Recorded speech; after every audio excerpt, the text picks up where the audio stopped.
Hello, crime enthusiasts. Are you ready for another chilling investigation? The case of Cecilia Harnum.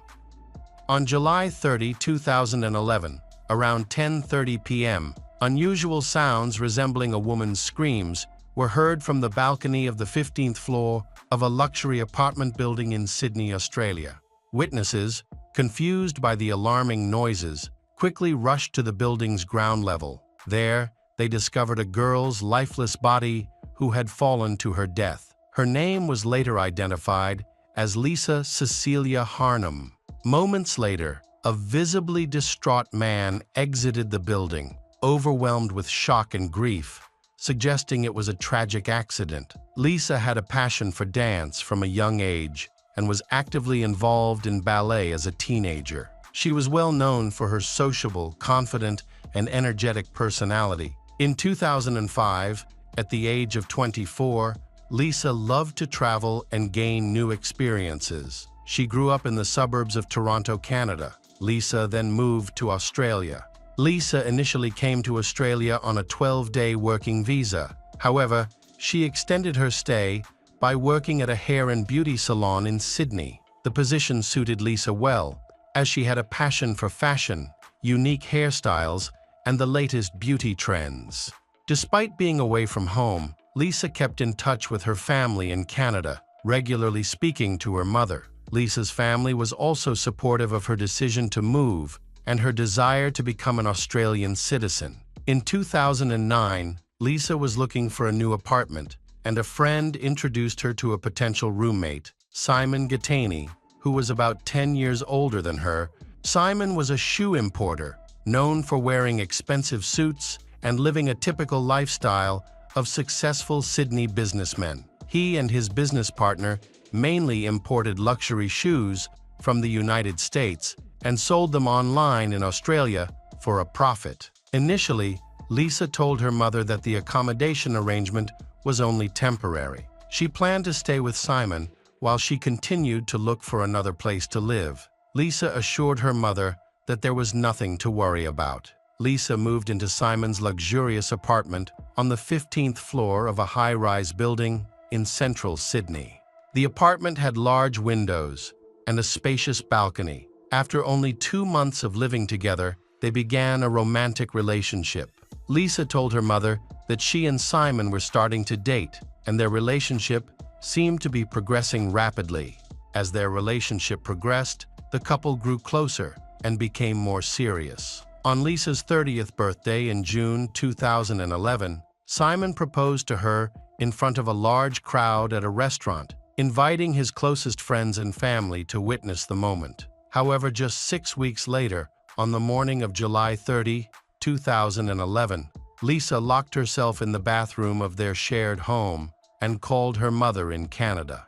She pleaded with her mother to come to Australia and help her escape from Simon. John, her mother, agreed to take time off work to assist her daughter. Meanwhile, Lisa was nearly finished packing her suitcase. John advised her to hurry and take her bag and passport so she could leave the house quickly. On the morning of July 30, a young Japanese student was walking to Liverpool Street to catch a bus. He was waiting at the bus stop on the side of Hyde Park, across from the building where Simon and Lisa lived. While he was waiting, he heard a loud noise that caught his attention. He saw a body falling from the side of the building and a shirtless man standing on the balcony, looking down. Minutes later, Simon, dressed only in his pajamas, ran desperately out of the building toward Lisa's body. The police arrived quickly, but it was too late. Lisa had died in the fall. Her handbag was next to her,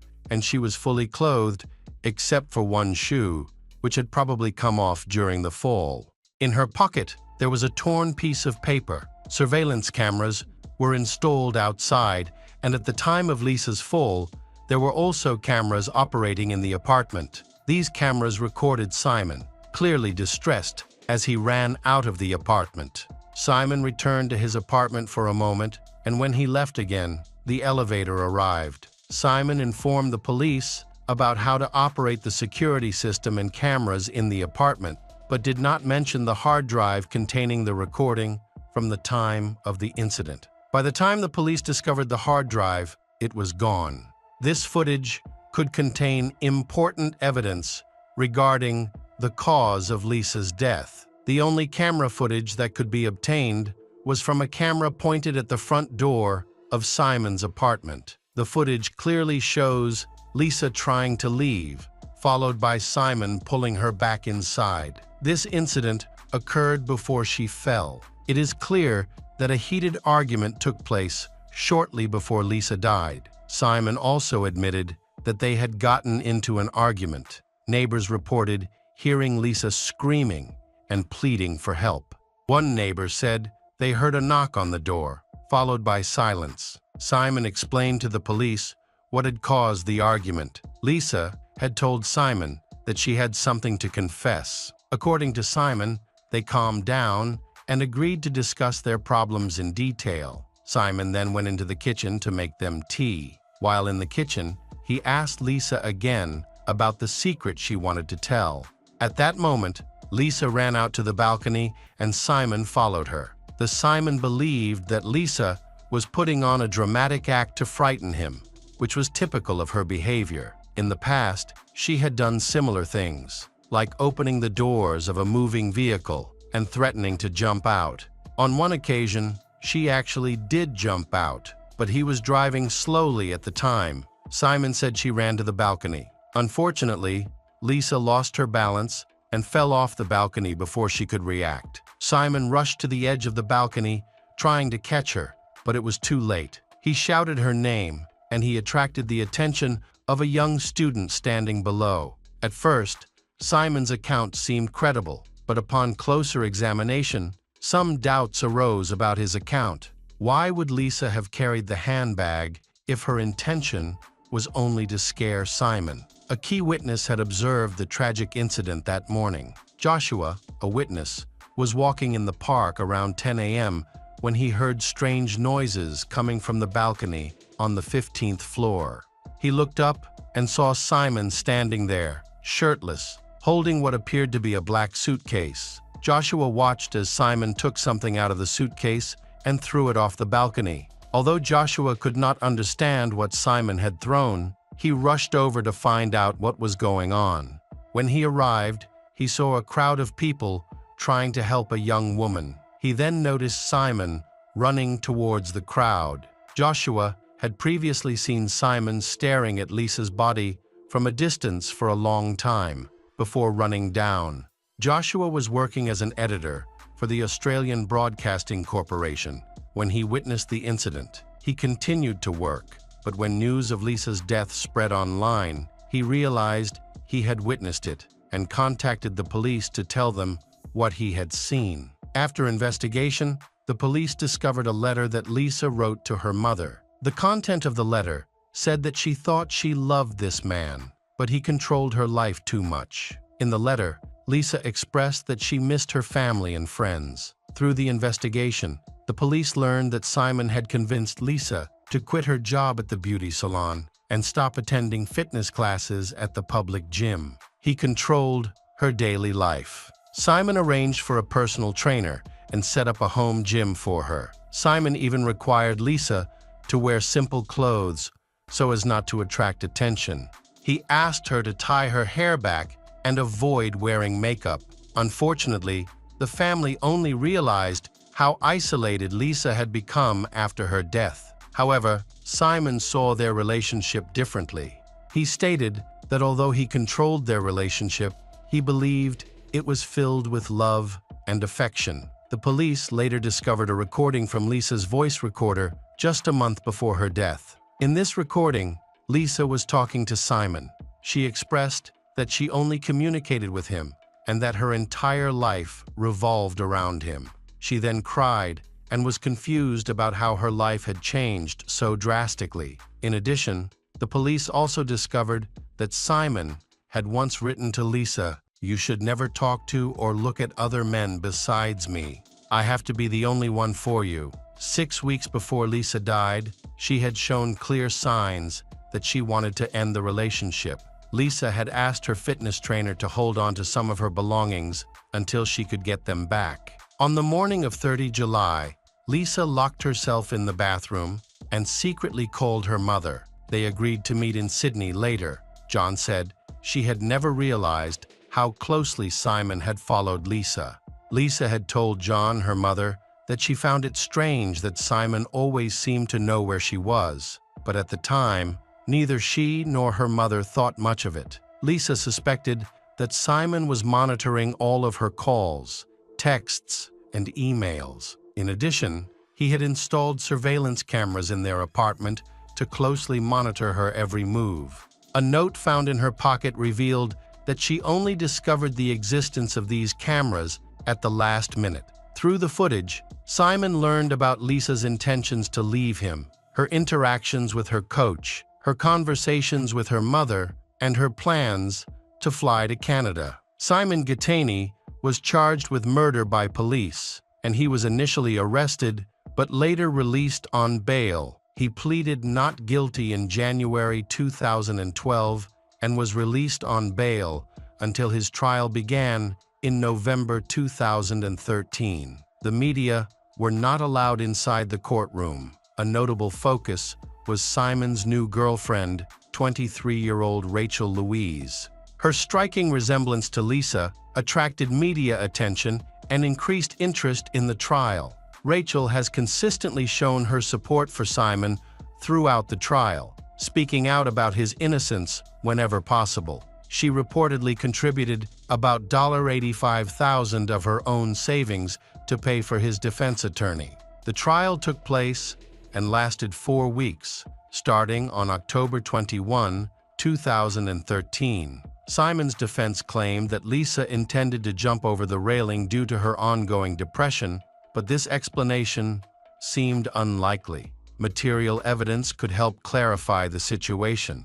The balcony railing was 1.2 meters high, while Simon was only 1.65 meters tall, suggesting it would have been difficult for him to lift Lisa, who weighed about 50 kilograms, over the railing. Given Simon's age and build, could he have physically lifted and thrown Lisa off the balcony? Simon's brother Anthony attempted to recreate the scene to counter the prosecution's version of events. The reenactment showed that in order to throw Lisa over the railing, Simon would have needed to carry her a distance and maneuver around obstacles such as the treadmill and flower pots while struggling. This would have been nearly impossible without touching the railing. But when the police arrived, everything was intact. Surveillance camera footage from the building showed that the incident took place over the course of just a few minutes, which would not have been enough time to clean up the crime scene. According to Simon, Lisa fell from the balcony. If the couple had argued, there would likely have been evidence of a struggle on their bodies, but none was found. Neighbors reported hearing screaming in the hallway and near the apartment door for over a minute, suggesting that Lisa was unconscious or that the couple had chosen to resolve the argument amicably, although this is unlikely. The investigation found no signs of trauma other than those caused by Lisa's fall, suggesting that it was unlikely that she had been unconscious due to a head injury. It is also unclear how she would have been able to hold on to her bag if she had been unconscious. These points cast doubt on the testimony of the main witness, who claimed that Simon had deliberately killed Lisa. Joshua was the only person who witnessed the moments before Lisa fell, while the others only reported hearing some noises. Joshua, the international student closest to the incident, was facing the building when he heard a loud noise. He looked up but did not see what was causing it. Joshua described hearing loud, frantic screams. He initially thought the screams were someone arguing and throwing something from the balcony. When he looked up, he saw a shirtless man throwing what appeared to be a black sports bag or luggage from the 15th floor. In court, Joshua agreed with Simon's defense that the screams were heard shortly after he saw the man on the balcony. Joshua explained that this all happened in fractions of a second. When asked if his testimony could be inaccurate due to his distance from the crime scene and the timing, he acknowledged that it could be.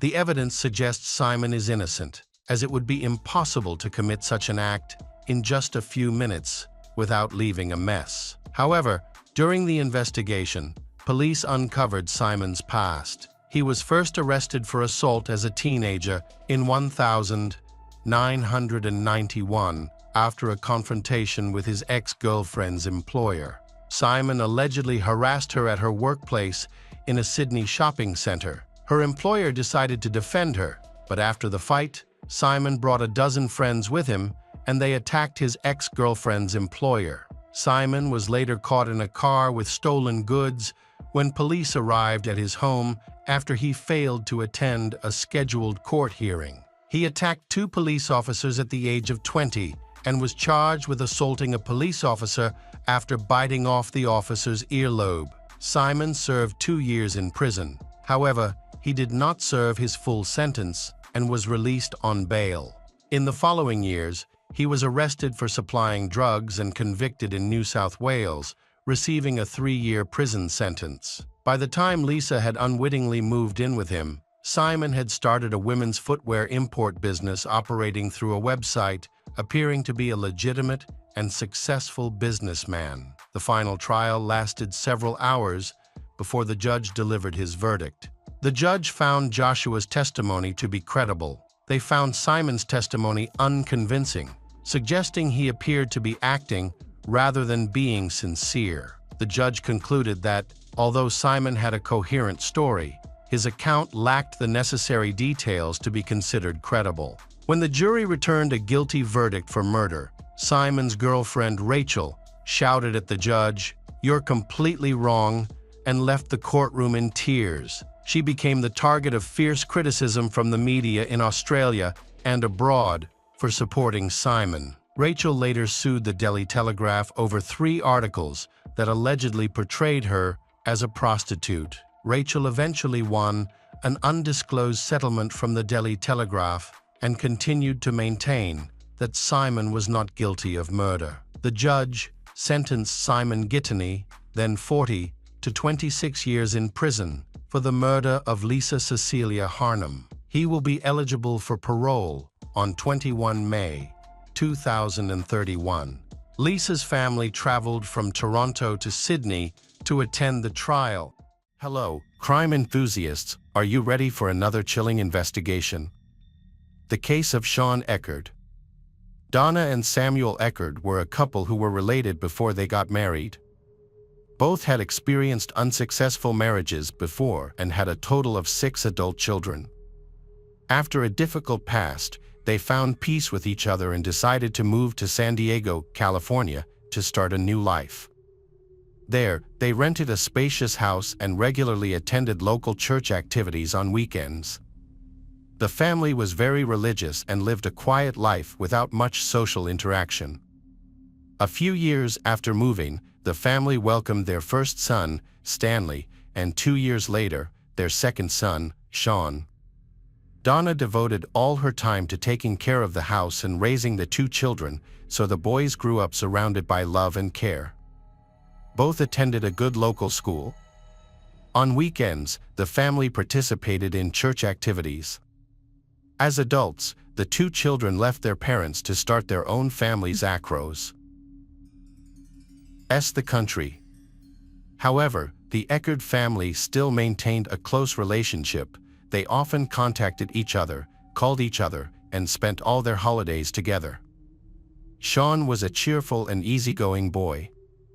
He was attractive, intelligent, and a good listener, so he made friends easily. In contrast, Stanley was a bit shy and found socializing difficult. He was often reserved about new things and had trouble communicating with his younger brother. Despite their different personalities, the 2 brothers were very close and cared for each other. They had the same group of friends and were always ready to help one another. Both were well-behaved and good at studying. The relationship between Sean and Stanley was very good. They trusted each other and often joked happily. Their parents also supported this relationship. In the family, mutual respect was highly valued. Donna and Samuel raised their children in the faith and the law of God from an early age. The Eckerd family lived quietly. Vs. As they grew up, the two brothers developed very different interests. Sean, the youngest, played in a band, while Stanley, the oldest, loved martial arts. Every evening, the family gathered before dinner to share their experiences of the day. Sean was usually the first to tell a story, and stories about music, friends, and his future plans took up most of the time. Everyone listened attentively to Sean. Stanley, on the other hand, had few opportunities to share and did not feel like he had much to say. He had no big plans for the future, nor interesting stories or experiences with friends to hold attention. So Stanley often listened quietly to his younger brother's stories. One evening, Sean told his family about Mary Jane, his new neighbor. She was a beautiful young woman with bright brown eyes and long blonde hair. Sean was fascinated by the wonderful piano music coming from her house. Enthralled by the music, Sean boldly entered the house without knocking. Although the situation was somewhat awkward, Sean handled it with confidence and grace, making a good impression on Mary Jane. Although she was a few years older than Sean, they became close friends.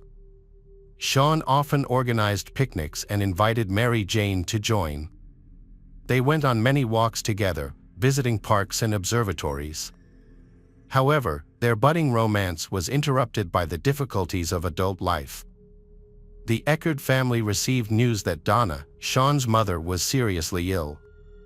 Sean's parents tried to consider the interests of everyone in the family when making a decision, but this completely changed their lives.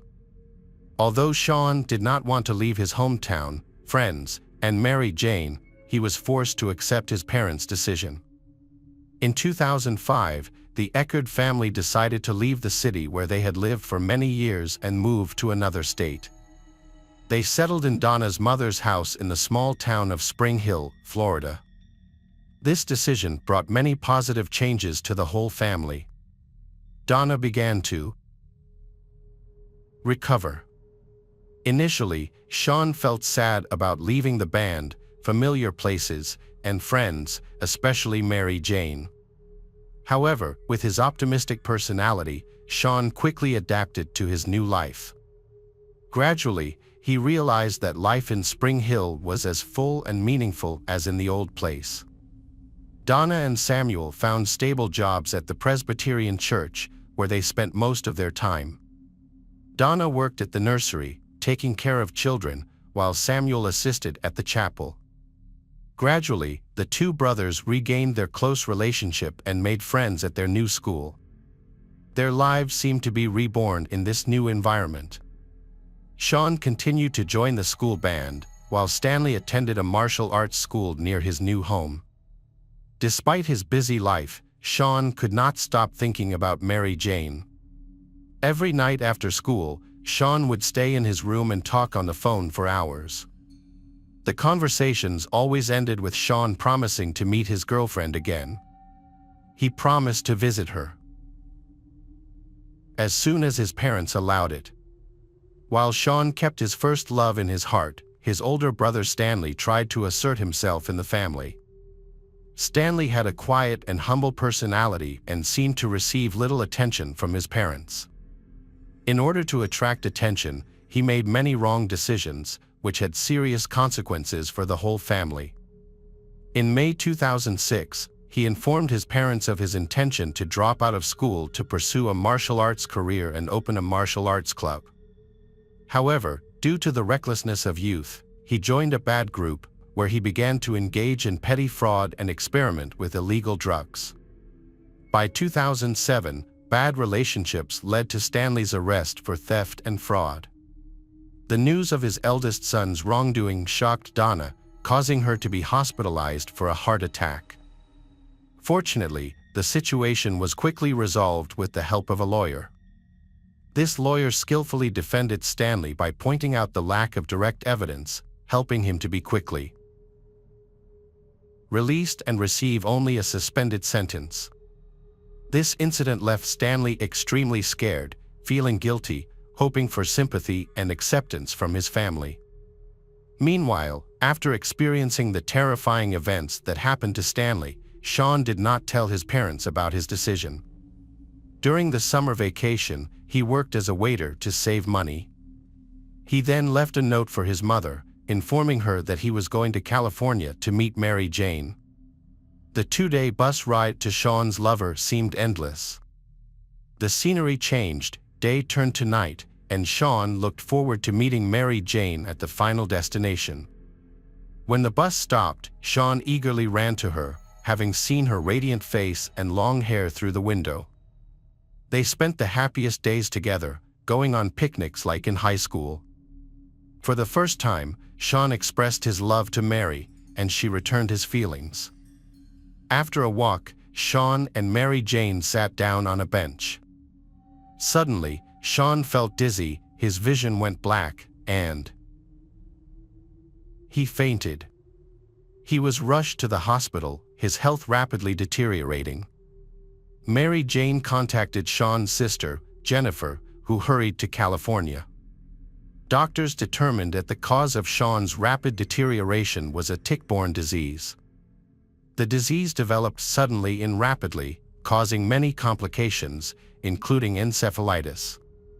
A grueling battle to save Sean's life began, with doctors working tirelessly for a long time to bring him back to health. After more than a month in a coma and 6 months of rehabilitation, Sean was saved.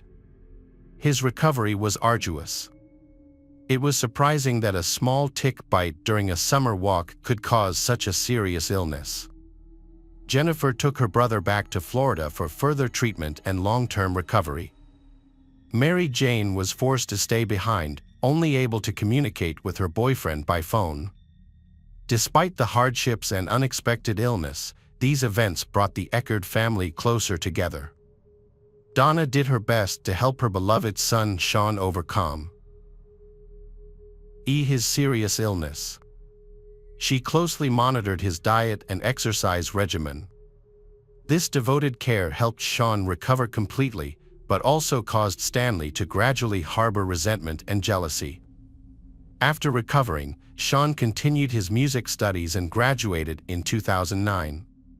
He dreamed of introducing Mary Jane, his favorite, to his family. However, this plan did not work out. Instead, Stanley introduced his younger brother to Samantha Rowe. Samantha, a native of Florida, quickly became friends with the two brothers. Stanley was fond of her and sympathetic towards her, while she was attracted to Sean's cheerful and outgoing personality. For a while, Stanley actively pursued Samantha, and she reciprocated his interest. They had a few romantic dates, ending in passionate kisses. Stanley was very happy, but Samantha, despite accepting his advances, could not stop thinking about Sean. Samantha wrote Sean a text message expressing her emotional and inviting him to go for a walk. Sean agreed, and the wife spent the evening walking along the river, talking about Stanley and Mary Jane. Sean had no intention of winning Samantha over because he already had a girlfriend. After being rejected, Samantha sent Stanley a text message, falsely claiming that Sean had met her and confessed that he liked her. Stanley was very angry. That night, he went up to Sean's room and they talked. At first, they spoke quietly, then argued loudly, and finally fell completely silent. The parents did not intervene in the quarrel between the two brothers because they were used to it. It was the mother who first discovered Sean missing when he did not answer the phone. The night before, Stanley had explained to his mother that Sean had left after an argument. After 2 days of searching, the police received an unusual call from Sean's sister, Jennifer. In the call, they heard only a woman's screams and a man's moans in the background. After being asked repeatedly to calm down, Jennifer finally spoke clearly to the police. She was still screaming for help and reported that her brother Stanley had killed Sean. She said that Stanley was in the house talking to his mother and that Stanley's father, Samuel, was lying next to Sean's body. She pleaded for immediate help. The police arrived at the crime scene and found a horrific sight in the backyard. Samuel was on his knees, his hands full as he tried to pull his son's body from the wet ground. He screamed and wiped the dirt off Sean. The once peaceful neighborhood, with its beautiful lawns where the two brothers often waved to neighbors, had now become the scene of a tragedy. The Eckerd family, who had happily raised two sons, now faced terrible grief. One son was dead, and the other was under arrest. Stanley was arrested on suspicion of murder. During his initial interview, he claimed he had no intention of killing his brother. In a fit of rage, Stanley had hit Sean in the head, causing him to fall and die. After realizing his brother was dead, Stanley White tied up the body and buried it in the backyard. During the investigation, Stanley said, "I buried him. After all, that's what you do with dead people." This statement sounded cold and emotionless, more like the words of a serial killer than those of a loving brother. To justify his actions, Stanley said that he did it for his mother, he wanting to protect her from the shock of hearing about Sean's death. Stanley planned to move and rebury his younger brother's body after their parents died. During the interrogation, Stanley displayed many different emotions. At times he cried, confessed, and showed remorse, claiming it was an accident. But at other times, he showed hatred and spoke harshly about Sean. He blamed his younger brother for all his troubles and admitted that Sean had won the competition for the love of their mother and Samantha. On the day of the incident, Stanley was charged with second-degree murder and held without bail. 2 days later, Dr. Barbara Wolfe performed an autopsy on Sean and submitted the forensic report to the court. The results showed that the victim had bruises under the skin and rope marks on his neck, indicating that he had been compressed, causing difficulty breathing. The cause of death was determined to be blunt force trauma to the head and asphyxiation. Assistant State Attorney Pete McGough investigated the case thoroughly. On February 25, 2011, the first hearing took place, with District Judge Stephen Rushing presiding. Stanley's parents, Donna and Samuel Eckerd, sat in the second row, crying as they watched their eldest son being led into the courtroom. On April 9, 2013, Stanley Eckerd's trial began in the Hernando Courthouse, with District Judge Anthony Taddy presiding. Attorney Alan Hunter represented the defendant, and Pete McGough was the prosecutor. The prosecutor tried to prove that Stanley had carefully planned the murder. The defense attorney argued that it was just a random fight that went horribly wrong. He also highlighted Stanley's attempts to conceal the crime as a sign of remorse. Stanley Eckerd is charged with first-degree murder and could face life in prison if convicted. The trial is scheduled to last 5 days, starting May 13. Judge Anthony Taddy will make the final decision. If convicted of second-degree murder, Stanley could still face life in prison. Stanley Eckerd has always maintained that he did not intend to kill his brother. 3 years ago, before burying his brother's body in their front yard, Eckerd rejected a prosecutor's offer to plead guilty to second-degree murder in exchange for a maximum 20-year prison sentence. Eckerd remained calm as the clerk read the verdict. The brothers' parents, Samuel and Donna, wept silently as the jury left the courtroom. Samuel Eckerd's sobs turned to screams, and several relatives gathered around to comfort him. The jury agreed that Stanley did not intend to kill his 19-year-old brother, Sean, but they did not completely exonerate him. After about 2.5 hours of deliberation, the jury of 9 women and 3 men found Stanley Eckerd guilty of second-degree murder. However, the Eckerd family still believes Stanley's account of the events that occurred in the early morning hours of June 19, 2010, and criticized the state attorney's office for bringing the case. Samuel Eckerd, Stanley's father, praised Chief Assistant Public Defender Alan Lanter for his good work in defending the case. The family questioned the appropriateness of the verdict and appealed, but their appeal was denied. Samuel expressed surprise that the jury reached its verdict so quickly but insisted that the family's belief remains unchanged.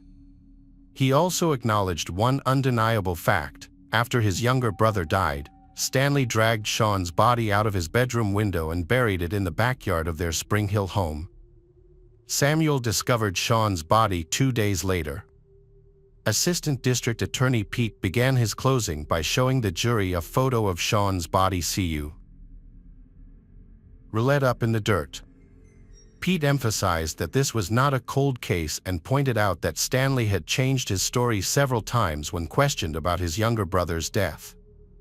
Pete went on to say that after Sean's funeral, Stanley forged text messages from Sean's phone, claiming he was in California with his girlfriend. Stanley also forged letters from Sean to Samantha, telling her not to contact him and to focus on Stanley instead. Finally, after hours of questioning, Stanley admitted that Sean had died in a fight in the bedroom. Stanley said he heard Sean's neck snap as they hit the floor. Stanley hid the body to protect his mother, who had heart problems, and planned to tell his father after she left for work. Pete concluded that Stanley caused the injuries that led to Sean's death, which constituted murder. He highlighted Stanley's statement to police about a dispute involving Samantha, as well as Stanley's conversation with his younger brother and a friend about revenge beefo. Sean died. During that conversation, the friend said Stanley mentioned that if he wanted to kill someone, he would hit them in the back of the head and bury them in the yard. However, this evidence was not strong enough to eliminate all reasonable doubt. Alan Lanter, defending, argued that the crime did not involve a deliberate act. Stanley was involved in his younger brother's death, but it was not murder, he said. Alan cited the medical examiner's testimony, saying that the blow to the head, combined with the swelling of his brain from encephalitis, could have caused his death. The pathologist also confirmed that hitting his head on the nightstand and the two fell could have been enough to cause Sean's death. Finally, Alan reminded the jury of Donna Eckert's testimony, which stated that Sean had severe mood swings after suffering from encephalitis. In her testimony, Donna Eckert even called Sean's death an accident. The jury could have found Stanley Eckert guilty of third-degree murder or manslaughter, making this an excusable homicide case. Attorney Allen asked the jury not to let the gruesome images of Sean's body and Stanley's actions in burying it distract them from the real cause of his death. Stanley Eckert did a terrible thing after Sean died, but he was not a murderer, Allen stressed. During the final trial, Eckert's parents were devastated when Judge Anthony sentenced Samuel Eckert to 50 years in prison without parole. They felt as if they had lost both their sons on the same day. Welcome back, detectives. Let's dive into another horrible case. The case of the Winkler family. Matthew Bryan Winkler was born on November 21, 1974, in Henderson, Tennessee. He was the youngest of 3 sons, with 2 older brothers, James and Daniel. Matthew's parents, Dan and Diane Winkler, were deeply religious and they raised their sons very strictly. It is worth noting that Matthew became a 5th-generation church pastor. His father, Uncle Michael, grandfather Wendell, great-grandfather Merlin Winkler and great-grandfather Merlin Paul Winkler Sr. have all been pastors of the gospel. Matthew grew up in a respected family. His father was the head of the local preacher's school and was a well-known figure in their hometown. As a result, Matthew and his brother attended Sunday school and actively participated in church activities.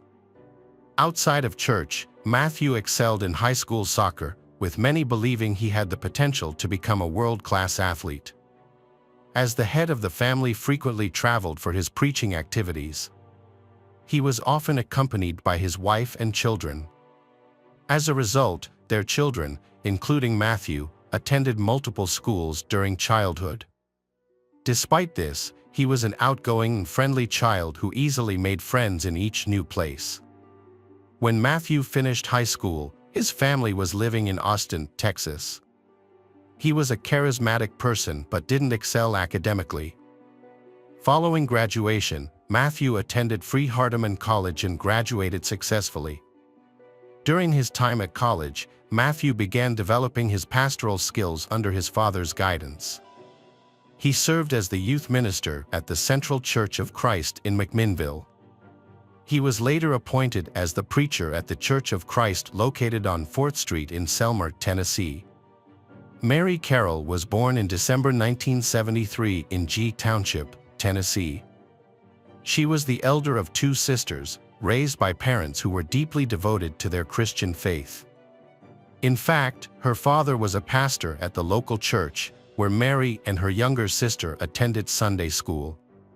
A few years after Mary was born, Mary's parents had a second daughter. She was born prematurely and had serious health issues, including cerebral palsy, epilepsy, and intellectual disabilities. This was very challenging for her parents to accept, so they looked for different treatments and even tried experimental therapy to help her. Unfortunately, none of these treatments led to improvements in her health. Mary loved her younger sister dearly and always tried to care for her with kindness and compassion. In 1987, tragedy struck when Mary's 10-year-old sister suffered an epileptic seizure while bathing. Mary had briefly left the room to retrieve something from the bathing accessories, and by the time Mary returned, her sister was no longer breathing. Despite efforts to revive her sister, but she passed away. For Mary, a 13-year-old girl, this was a big shock and the first loss in her life. She was shaken. Consumed by guilt and self-blame, Mary struggled to cope with her grief and she had a nervous breakdown. Mary teachers, concerned about her well-being, referred her to the school psychologist. The therapy sessions were very effective, but they did not last long. When her father discovered the therapy sessions, he became outraged and forbade Mary from continuing, insisting that family problems should be kept within the family. Unfortunately, Mary never received real attention from her parents. Mary grew up as a shy and modest person. After her younger sister's tragic death, causing Mary to become increasingly withdrawn and struggled with the emotional trauma. Her father did not allow her to seek help from therapists, which led to serious psychological problems over time. Years later, Mary's parents decided to adopt a young girl named Charlotte from a troubled large family. Shortly after, they also welcomed Charlotte's 2 brothers and sister into their home, reuniting the siblings. As the older sibling, Mary took care of the younger children and helped her mother. Around the same time, Mary met Matthew, who had just graduated from high school. He was charming, handsome, and popular among girls. However, his strict religious upbringing prevented him from freely expressing his romantic feelings. Despite this, Mary and Matthew quickly hit it off, which soon blossomed into love. As their feelings grew deeper and deeper, they decided to take the next step. After a few months, they introduced each other to their parents, who gave their blessing. With their parents' approval, Mary and Matthew began planning their wedding, which took place in April 1994. When Matthew's family welcomed their first daughter, Patricia, his college education was temporarily postponed. To support his family, he worked at a construction site, but he only did it for a short time because he was not used to hard physical labor. This was when Mary began to notice that Matthew had a difficult temperament. He would often get angry over nothing, become easily irritated, and have trouble controlling his temper. Mary, a gentle and quiet young woman, decided not to speak out about the issues she faced, and instead she kept her family problems to herself. Mary brought up in a patriarchal household. She had been taught to obey her husband without question. Initially, the Winklers lived close to Mary's parents, allowing her to visit them frequently. However, their lives took a turn for the worse when Mary's mother, Mrs. Freeman, was diagnosed with cancer. The disease progressed rapidly, and she passed away within a few months. This loss was another blow to Mary, Now she has the responsibility of taking care of her little siblings. Mary's situation became increasingly complex during this time due to her second pregnancy. Following the birth of their second daughter, the family relocated to a new city where they purchased a small home. After the move, Mary became fully devoted to caring for her baby, which led to her nearly ceasing communication with her father and younger siblings. Their constant need for attention overwhelmed her, which further strained their relationships. Additionally, Mary's struggling with severe postpartum depression. Those close to the Winkler family noticed changes in Mary's behavior and personality that seemed unusual and concerning. As an introverted person with sociophobic tendencies, she found it challenging to connect with others and form friendships. She gets upset easily, and any little thing can bring her to tears. During this period, as Matthew's career as a pastor progressed, Mary grew increasingly withdrawn. The situation further deteriorated when she became pregnant for the third time, and a few months later, discovered that the fetus had not survived, adding to her emotional pain. This news was devastating for Mary, who had been eagerly anticipating the arrival of this child. Several months earlier, Mary had been overjoyed when she finally became pregnant after a 2-year wait, signaled by the 2 long-awaited lines on her pregnancy test. However, Mary's happiness was tempered by fear, and she chose to keep her pregnancy a secret for a long time. Eventually, as her condition became more noticeable, people around her began speculating about her unusual behavior and private life. Those who knew Mary closely believed that her unusual behavior was due to the severe trauma she experienced in her childhood, which had taken a toll on her emotional well-being. Behind closed doors, Matthew and Mary's seemingly perfect marriage was far from ideal. Matthew would often shout and snap at his wife, Mary, for no apparent reason, much to the concern of their neighbors. Despite her efforts to maintain a facade of a happy marriage, the truth began to unravel when Mary appeared with a huge black eye. Although she claimed it was an accident, rumors quickly spread about the pastor's violent behavior towards his wife. The tension in their relationship worsened when Matthew had a growing desire to try new things in the bedroom, and he suggested to his wife that they experiment with role-playing, adult toys, and other activities. However, these ideas were met with strong disapproval from Mary. She had been raised in a conservative and strict family, found these ideas to be completely unacceptable. As a result, she firmly told Matthew that she would not engage in such activities. This led to Matthew becoming angry and frustrated, and he repeatedly attempted to force Mary to give in to his desires. The situation became increasingly unbearable for Mary, who suffered abuse from her husband in the bedroom. She eventually confided in her closest friend, tearfully sharing her struggles and asking for kept confidential. Unfortunately, her friend knew the promise and instead shared the information with others. The incident led to widespread rumors about the pastor's behavior, Matthew, damaging his reputation within the community. At that time, Matthew is being promoted and desires to become a local church leader. Nevertheless, his aspirations were dashed due to the swift spread of unflattering rumors about him. Matthew suffered further consequences, was dismissed from Sunday school, where he had previously been in good standing and had successfully taught God's word to the children. The decision this him was prompted by complaints from parents who had also heard about the pastor's strange hobbies. Matthew. As a result, the family Matthew had to move house there and relocate to a different city in search of a fresh start. They eventually settled in Selmer, where soon gained the affection and respect of the people around them. Matthew resumed his role as a church pastor, while his wife, Mary, took on a part-time job to help supplement the family's income. Although their family is not yet peaceful, Mary and Matthew presented themselves as an ideal couple, making their family seem like a model to their neighbors and church congregation. They had become close friends with a young married couple who lived next door, often visiting and sharing holidays, news, and secrets. A few months before the tragedy happened, During a dinner at their house, Mary proudly told their friends that Matthew had bought her a gun for self-defense. He had already taken her to the shooting range several times to teach her how to use it. Mary turned out to be a quick learner, mastering the skills and accurately hitting her targets. It was discovered that the Winkler already had firearms in their home. These guns had been previously purchased by Matthew for self-defense. The guests found it puzzling that he and Mary needed so many firearms, given that they lived in a peaceful town where they had no known enemies and were well respected by their everyone. Mary and Matthew faced financial difficulties after moving to a new house.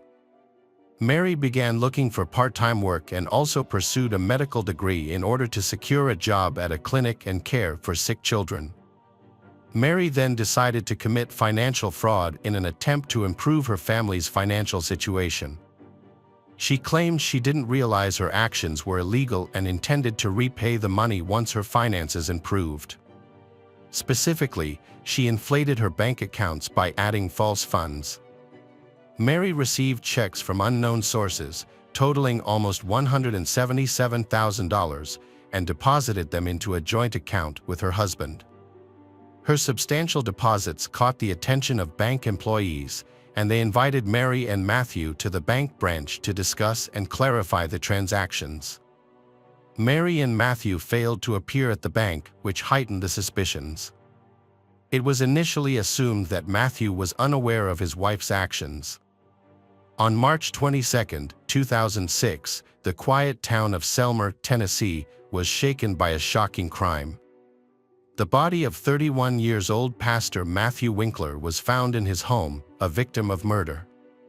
The news became even more alarming as it was discovered that Matthew's wife, Mary, and their 3 young daughters, 8-year-old Patricia, 6-year-old Maria Eliza, and 1-year-old Brianna, had mysteriously disappeared. Matthew's absence from the evening church service at Christ Cathedral was very unusual. As a responsible person, he usually informed others if there were any changes to his plans, so his failure to attend was suspicious. The situation became more alarming when numerous phone calls to his family's home went unanswered. The neighbors decided to go to Matthew's house to find out what had happened and if they needed any help. From the outside, the house appeared normal, the windows and doors were intact, and there was nothing suspicious. Inside, there were lights on in several rooms, and they could hear a rather loud television coming from one room. This shows that the homeowner is probably busy doing their own thing, but no one answered when they knocked on the front door. The door was locked, and subsequent phone calls also went unanswered. It was impossible for them to see inside through the curtained windows, leaving them unsure if anyone was actually present. Even though the situation appeared unusual, the neighbors did not call the police. Instead, they called an elder in the community, and he suggested finding a spare key to open the door. It took an additional hour and a half to find a key, but once they entered, they encountered a strange and unsettling atmosphere. The interior of the house was perfectly intact, with no signs of forced entry, but the owners were missing. At first glance, everything seemed normal, but this sense of normalcy changed when they entered the master bedroom. In Matthew and Mary's bedroom, they witnessed a horrifying sight. The pastor's Matthew body lay on the floor, in a large pool of blood. A massive gunshot wound had torn through his back, with blood splatters covering the surrounding area and dried, bloody foam on his face. The body had stiffened, indicating that it had been lying there for many hours. Matthew was still dressed in his pajamas, suggesting that he was likely shot in the morning. It was not until this time that the police officially received a call reporting this tragic incident. By the time the police arrived, a large crowd had gathered around the house, including neighbors, church members, and people passing by. However, the presence of this crowd caused big problems for the investigation. As they stood around, they unknowingly left behind fingerprints and inadvertently damaged or destroyed evidence, making it much harder for investigators to do their job. The police took the victim's, Matthew's body for a forensic examination, which revealed that he was shot once in the back with a large caliber gun. The wound caused massive blood loss, leading to his death just a few minutes later. Sadly, he was unable to call for help before succumbing to his injuries. It was impossible to confirm whether any strangers were in the house during the crime because the evidence was damaged by those who came before the police. The crime scene was unusual, and key witnesses seemed to have vanished. The whereabouts of the wife and daughters of Matthew remained a mystery. The police suspected that Mary and children might have been kidnapped or possibly murdered. In addition to their disappearance, the family's minivan was also missing from the garage. A large-scale search operation was initiated, prompting a yellow alert from the state, which signaled that children were missing. As a result, all citizens were asked to remain vigilant and assist in locating them. Mary's disappearance raised suspicions when her husband, Matthew, was found murdered in their home. Authorities worried that Mary and daughters might also be in danger and issued a notice searching for them. At first, police believed Mary was a victim due to her timid personality. However, as they dug deeper and collected more evidence, including financial information and witness statements from neighbors, the focus shifted, and Mary became the primary suspect in her husband's murder investigation, Matthew. It was essential to locate Mary as soon as possible and determine the whereabouts of the children, ensuring their safety. The family and their vehicle were immediately added to the missing list. Authorities also attempted to track Mary's bank card transactions and locate her using her mobile phone signal. Mary was discovered the next day in a resort town in Alabama, where she and her children were enjoying themselves at a local amusement park.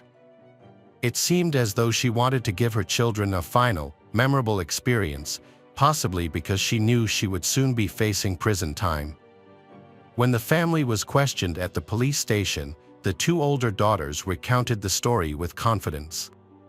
They explained that intruders had broken into their house, injured their father, and their mother had used a gun to protect them. They were then forced to flee to save their lives. According to the girls, their father was recovering in the hospital, and they expected to visit him soon and then return home. Patricia and Maria Eliza did not witness the incident that occurred in their house. Instead, they learned about them from their mother's account, Mary. All they knew was that they heard a gunshot and caught a glimpse of their father lying on the floor. Their mother quickly put them in the car and they drove away from the scene. Although Mary initially confessed, but then she stated that she couldn't recall the entire sequence of incident due to a temporary lapse in memory. Mary alleged that her husband, Matthew, had been emotionally and physically abusing her for years. He would often humiliate her and coerced her into having sex according to his will. Mary claimed it was Matthew who initially conceived the financial scam and she only did as he said. Matthew was known to have a short temper, would become enraged easily, and had a history of physical violence.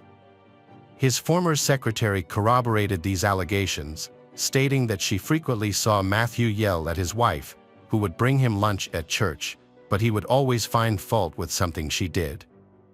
The evening before the murder, a heated argument broke out between Mary and her husband, Matthew, resulting in them spending the night in separate rooms. Mary was distraught and spent the entire night crying. The next morning, still distraught, she inadvertently picked up the loaded shotgun her husband kept in the house. With the gun in hand, she went to Matthew's room and shot him in the back while he was still in bed. He collapsed to the floor, bleeding profusely and gasping for air. He tried to speak and managed to whisper a single question to Mary, "Why?" In response, she simply said, "Sorry, so sorry." Mary then took her daughters and left the house. Despite his attempt to call for help by reaching for the phone, Matthew didn't have the strength to make the call. The murder weapon was discovered in the trunk of the car Mary had used to transport the children. It remains unclear why she took it with her. At the trial, Mary was unable to provide an explanation. A key piece of evidence presented at the trial was the role-playing costumes found at Mary's residence. These pieces of evidence proved that Matthew had forced his sexual desires on his wife and how he had abused her. Mary's reaction upon seeing the costumes was striking. She initially turned pale and then became hysterical. Despite providing multiple, conflicting accounts of the events, the court ultimately concluded that she was a victim of domestic abuse. The court found that Mary's years of accumulated feelings of anger, resentment, and pain eventually led to the murder. Despite acknowledging her history of abuse, the court still held Mary accountable for her actions. In April 2007, the court reached its final decision. Mary Winkler was convicted of involuntary manslaughter, but her mental state at the time has caused much controversy. Initially, it was anticipated that Mary would face a minimum prison sentence of 6 years. However, she was ultimately sentenced to less than 1 year. A portion of this sentence, Mary spent 2 months in a psychiatric hospital where experts evaluated her mental fitness to regain custody of her children. Upon Mary's release in summer 2008, she was given custody of her daughter, who had been living with their paternal grandparents. However, Matthew's parents were outraged by this decision, as they firmly believed Mary was responsible for their son's death and felt Mary hadn't received an adequate punishment. They were further distressed by the thought of their granddaughter being cared for by the woman they thought had intentionally killed their son. Despite multiple attempts to appeal the custody decision, they were unsuccessful.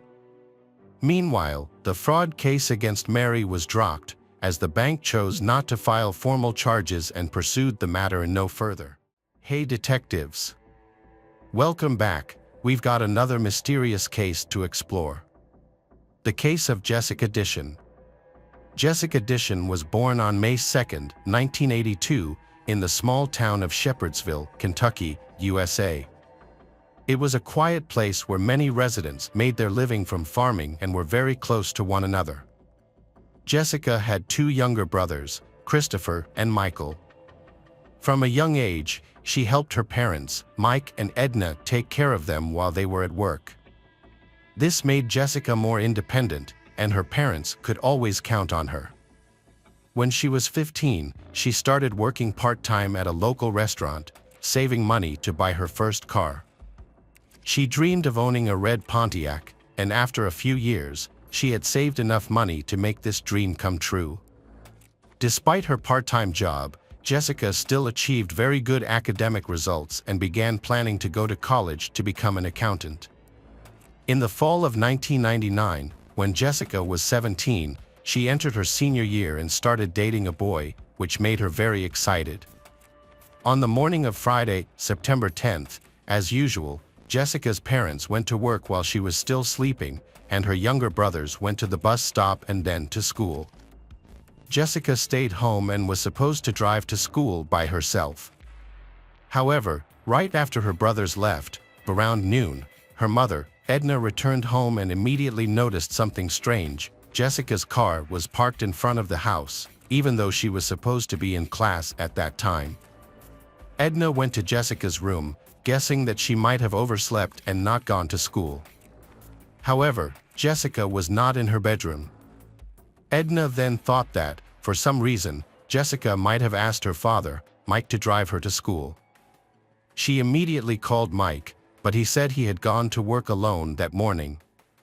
Edna suspected that there was a problem with Jessica's car, so she took the spare key to try to start it.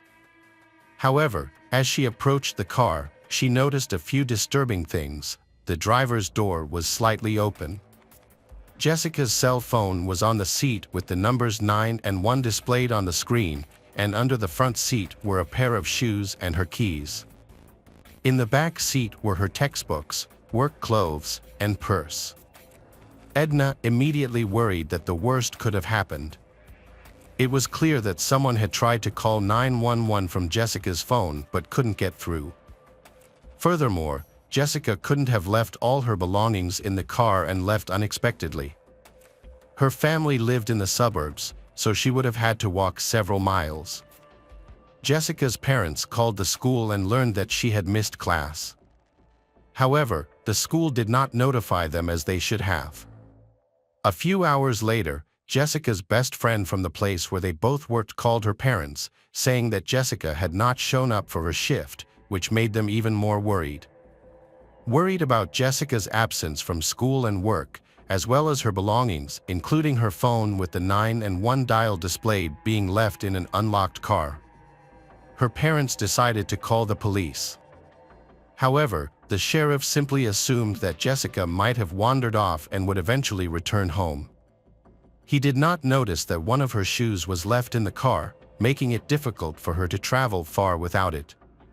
Jessica's parents tried to convince the sheriff that their daughter might be in danger, but despite their pleas, he refused to open an investigation, leaving them with no choice but to return home. After that, her parents took it upon themselves to search for her and contact acquaintances, but no one had any information about her. The next day, her parents returned to the sheriff and reported that Jessica had not returned home. This time, the police went to check Jessica's car but found another problem. The officers had searched the car without gloves, touching everything inside with their bare hands. They also did not follow standard procedure for checking Jessica's room. Jessica's parents, once again frustrated with the lack of professionalism from law enforcement, so sought the help of local media to draw attention to their daughter's disappearance and the police's lack of concern. Together with relatives and friends, they searched on their own and distributed flyers with information about Jessica. The search was led by Jessica's father and his brother, who were familiar with the area. Fearing the worst, they decided to search near a local river. The area had a bad reputation as it was dense, isolated, and popular with drug dealers and other criminals. For hours, Jessica's relatives searched the difficult terrain along the river but found no trace of her. The next morning, something unusual happened. Jessica's parents were at home, and their son was playing in the yard.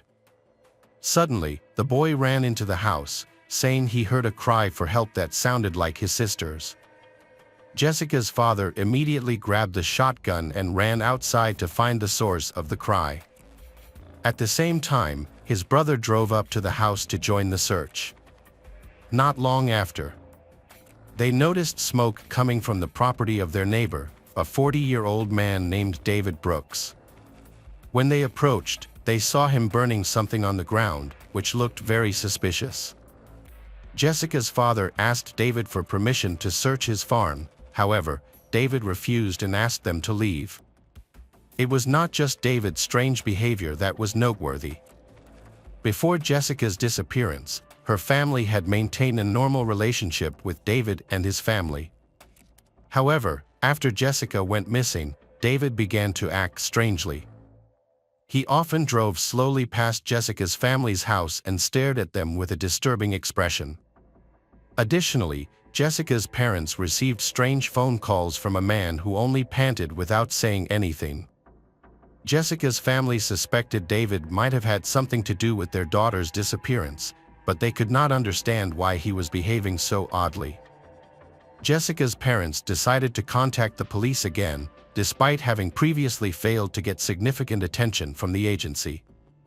They shared their observations, urged the officers to search David's property with dogs, and agreed to use Jessica's clothes to search for clues. The dogs led them to a fire pit on David's property, but they found no significant evidence. However, they did discover a pair of black gloves in one of the sheds, which indicated the presence of an odor associated with decomposition. Despite David's suspicious behavior, the police were still unable to connect him to Jessica's disappearance, and once again, they came up empty-handed. Frustrated with the local police, Jessica's father decided to contact the FBI. While the FBI typically did not investigate if only based on calls from relatives of missing persons, they decided to get involved immediately due to the disturbing facts presented by Jessica's parents. After a careful investigation, the FBI concluded that something truly terrible might have happened to Jessica. From this point on, a real investigation began, one that the local police had been reluctant to conduct. FBI agents collected fingerprints from Jessica's room and car, seized all potential evidence for analysis, and sent it to the lab. They also organized an extensive ground search using helicopters and gathered volunteers. Additionally, they thoroughly examined the bottom of the pond near Jessica's house, considering the possibility that her body might be there. FBI agents conducted a thorough search of David's farm and found a printed photo of Jessica. After this discovery, detectives were almost certain that David was involved in her disappearance. They also suspected his 35-year-old brother, Joseph, because he acted strangely while police were searching his property. Although investigators did not find enough evidence to arrest the brothers, they focused their efforts on thoroughly searching the area, as it was becoming increasingly likely that Jessica was no longer alive. On September 27, 17 days after Jessica went missing, police received a call from a woman driving along the road near where Jessica's father had been searching for her. The woman had seen a strange object near a tree on the side of the road and decided to check it out. The woman was shocked to discover it was a body. She immediately called the police. The FBI arrived at the scene and confirmed that the body was that of a young woman who was missing several fingers and toes. She had been bound with a rope that had traces of red and silver paint on her feet, and some of her clothing was also missing, suggesting that she had been sexually assaulted. Unfortunately, the state of decomposition of the body made it difficult to identify the victim. The police went to Jessica's home and asked her parents to assist in the identification process. Jessica's father was unable to look directly at body, but her mother agreed to do so. When she arrived at the scene, Edna initially could not identify her. However, Edna later noticed a small butterfly tattoo on the body that was identical to her daughter's and located in the same spot. Medical professionals later confirmed the deceased's identity as Jessica Dishon and determined that her cause of death was strangulation. Several bruises were also found on her body. The autopsy revealed that she had been alive for about 3 days after her disappearance, as her legs, arms, and fingers were still intact. This indicated that the police had a chance to save her, but they did not take any action to do so. After Jessica's body was discovered, the FBI decided to re-interview David. In the first interview, David claimed to have seen Jessica near her home on the morning she went missing. However, in a subsequent interview, he changed his story, stating that he had not seen her at all that day. He then claimed that he had been home in bed with his wife that morning. When detectives questioned David's wife, she contradicted his account.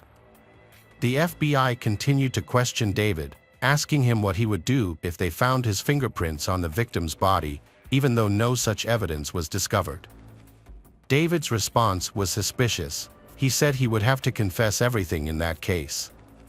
He subsequently failed a polygraph test, prompting the FBI to arrest him and proceed with trial. Although no solid evidence linked David to the murder, there were troubling circumstantial signs of his involvement, and the likelihood of a guilty verdict remained relatively low. Investigators continued to seek additional evidence as they prepared for trial. They recalled finding a rope similar to the one used to bind the victim's legs during a search of David's car. However, no DNA was found on it, making it an inconclusive piece of evidence. The trial began in January 2003, and David's attorney argued that there was insufficient evidence to convict his client. During the investigation, authorities discovered several missing body parts of the victim near the scene. They placed the parts in special containers and turned them over to local police, provide the requirement to keep them in a refrigerator. However, they left the containers at room temperature, which caused the parts to decompose quickly. Because the DNA and other evidence against David were not strong enough and the jury could not reach a unanimous decision, he was released.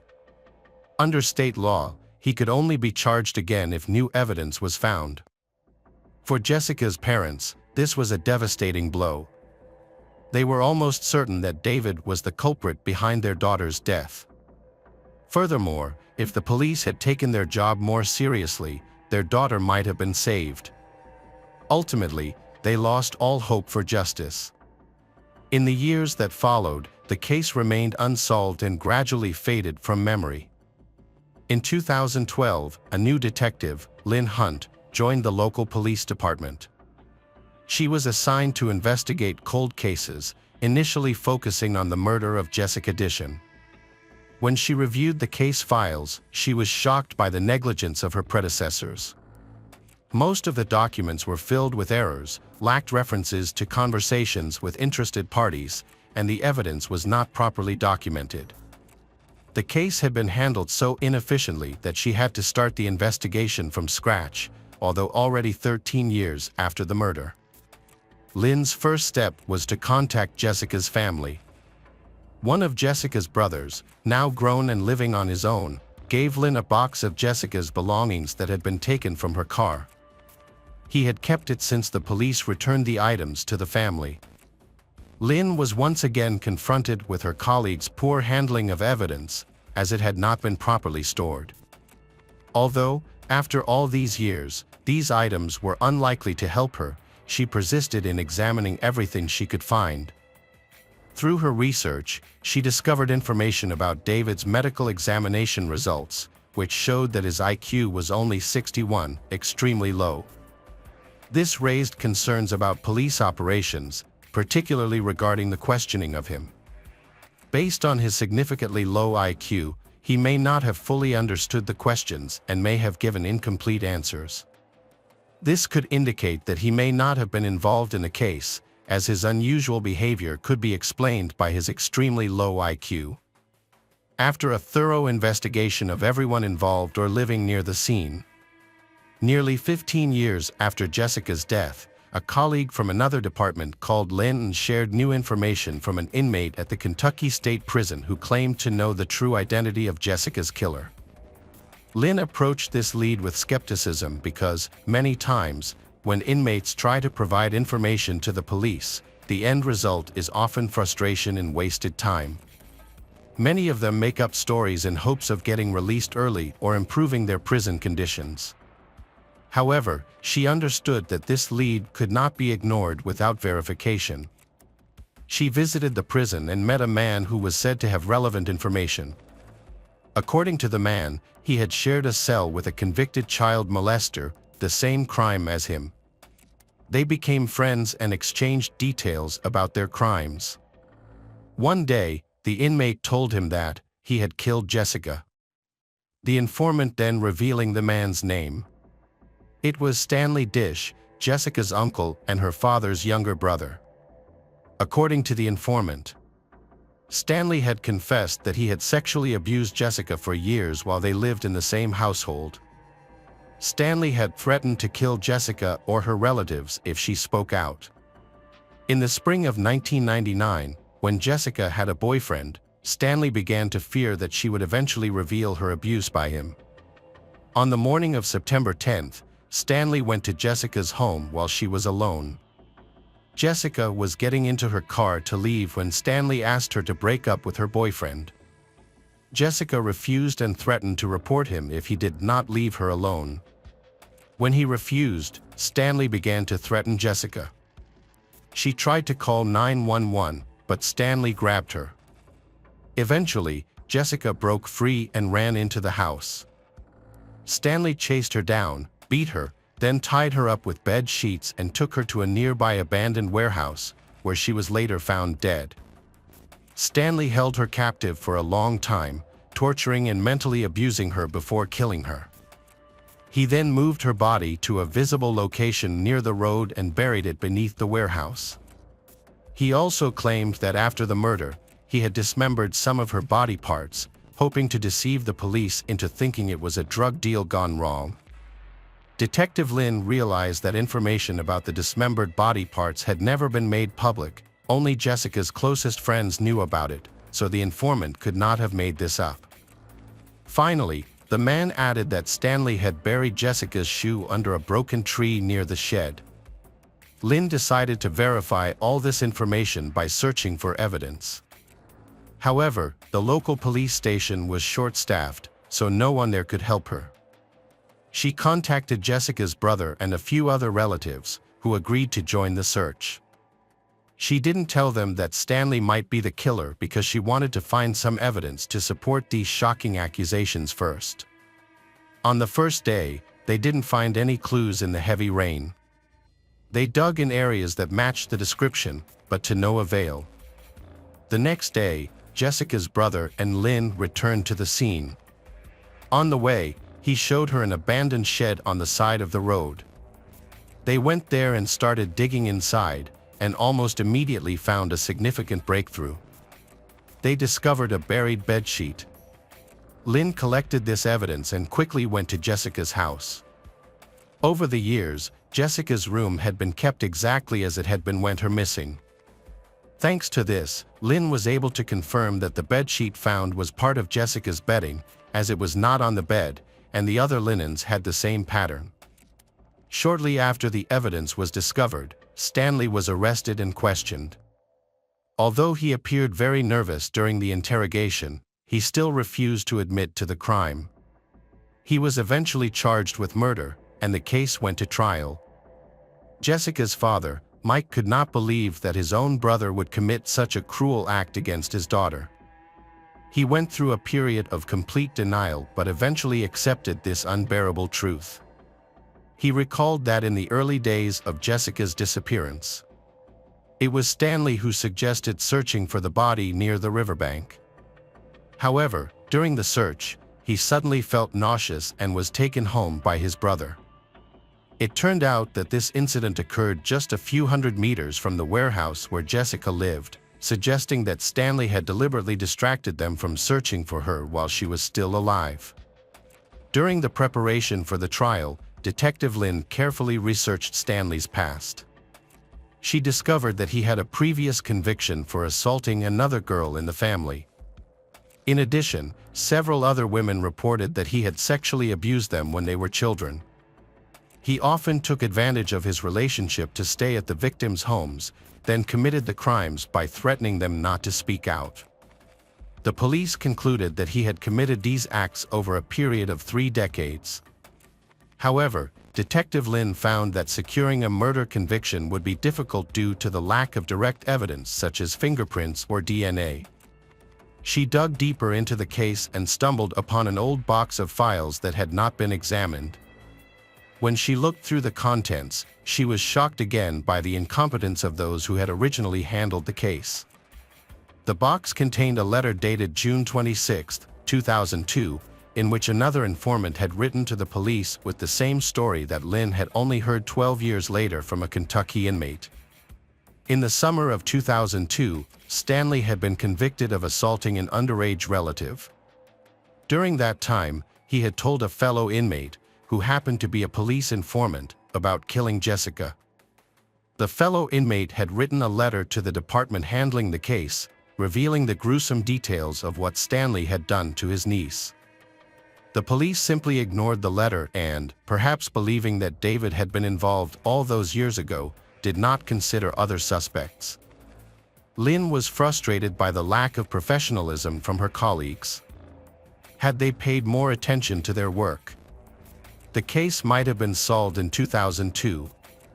For years, Jessica's family could only wait for the trial, hoping that Stanley would finally face the justice that had been delayed for his actions. The case began in 2015, and Stanley proclaimed his innocence. In court, Jessica's parents could barely look at the relative who had destroyed their lives. They were also furious that he would not admit to his actions to help them gain closure. The prosecution was concerned that the chances of securing a conviction for murder were slim, mainly due to the lack of substantial evidence. They were also worried about the charges of assault against the other girls in the family, as these witnesses would have to come to court and describe Stanley's behavior toward them in detail. To clarify, the prosecutor negotiated a plea deal with Stanley. Under the terms of the deal, the death penalty would be waived if Stanley pleaded guilty to the assault on his relative and to Jessica's murder. Stanley agreed to the deal, however. Part of the agreement stipulated that he did not have to reveal any further details about the crime. Jessica's parents were unhappy about this, as they wanted to know the whole truth. In the end, Stanley was sentenced to 20 years in prison, with the possibility of parole after 15 years. Stanley was sentenced at the age of 56 and could have been released at the age of 71. After the trial, Jessica's father stated that if his brother hadn't died in prison, he would have waited for him to figure things out for himself. In 2019, Stanley gave his first interview and insisted that he did not kill Jessica. He claimed he was on his way to work that morning, but 2 decades later, he couldn't prove it. He could not explain why 2 independent informants had similar stories, including details only the killer would know, such as where the bedsheets were buried. David Brooks stated that police had not ruled out his involvement in the case.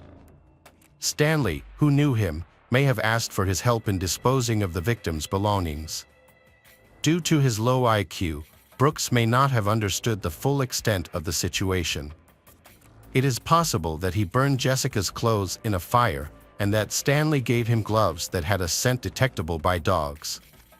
However, the truth may never be revealed, as Brooks passed away in 2021 due to heart problems. On the 3rd day after Jessica went missing, her younger brother heard screams outside and thought it was his sister calling for help. However, it is impossible to say for certain what happened at that time. Jessica could still be alive, but Stanley might have kept her in a shed a few miles from her home. In this case, it is more likely that the child imagined the incident due to stress or that someone else was screaming. However, there is another theory, although it seems unlikely. We know that shortly after Jessica's father rushed out, Stanley drove up to the house, which indicates he was nearby. Therefore, it is possible that the girl was in his car with her mouth covered or unconscious. In spite of this hypothesis appears very unlikely. Hello friends, welcome to our channel. Today we're going to take a look at another horrible case with you. The case of Zhu Ling. The story begins at a prestigious event at Tsinghua University, often referred to as the Harvard of China. The university has teamed up with the Beijing Symphony Orchestra to stage a performance. The audience is dressed in formal attire, with the men in dark suits and the women in beautiful evening gowns, all chatting politely as they take their seats in the Grand Theater. Zhu Ling, a student from Tsinghua University, is set to take the stage that evening. For Zhu, her assignment is to play a 6-minute solo on the guqin, a traditional Chinese instrument. This performance will be a defining moment for her future career. The audience, which includes professors, bosses, and benefactors, is vital to her career prospects, and she needs to engage them and leave a lasting impression with her performance. The guqin is a derided instrument favored by intellectuals. In Chinese culture, guqin players are often considered refined and gentle. A Song Dynasty guqin sold for $22 million, making it one of the most valuable musical instruments. In the days leading up to the event, stress-induced stomach aches and blurred vision took their toll on her health. Zhu's friends gathered near the stage, their anxiety evident as they watched her prepare to perform. For 2 months, Zhu had devoted herself to this moment. When Zhu stepped onto the stage, bowed to the audience, and began to play the guqin, her friends held their breath. But as the music filled the theater, their tension disappeared. Zhu's stage presence was captivating, her hands moving gently, creating beautiful sounds that echoed in the hearts of the audience. Some of her friends were deeply moved, tears rolling down their faces.